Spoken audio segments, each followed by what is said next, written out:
Hi friends, good evening. నేను మీ Shailu. Friends, today నేనైతే carrot fry చేద్దామని అయితే అనుకుంటున్నాను. ఇదిగోండి, ఆఫ్టర్నూన్ అయితే అంతా తురిమి పెట్టేశాను.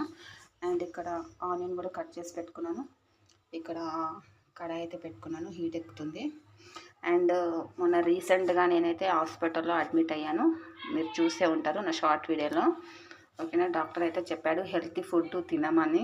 క్యారెట్, బీట్రూట్, ఆకుకూరలు, వాటర్ ఎక్కువ తాగాలని కొన్ని చెప్పాడు.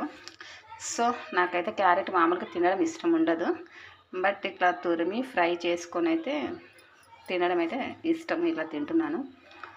ఇది ఒక 2-3 డేస్ ఇట్లా తింటానే తప్ప మళ్ళీ రొటీన్ అయిపోతుంది. ఇంకా పనికి వచ్చేటివి తినమంటే అసలు తినను, పనికి రానివి తినమంటే బాగా తింటాను. అలా ఉంటుంది నాది. 2 స్పూన్ల ఆయిల్ అయితే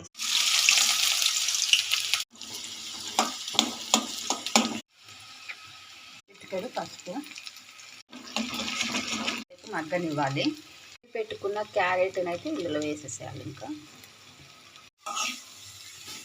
కొంచెం అయితే ఇట్లా కలపాలి. ఇక మొత్తము కొంచెం కలిపిన తర్వాత కొంచెం మగ్గనివ్వాలి, మూత పెట్టాలి.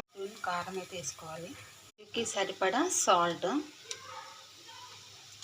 ఫైనల్గా క్యారెట్ ఫ్రై అయితే రెడీ అయిపోయింది. ఇది అన్నంలోకి అండ్ చపాతీలోకి మాత్రం సూపర్గా ఉంటుంది. మీరు కూడా ఇలా ట్రై చేసి చూడండి.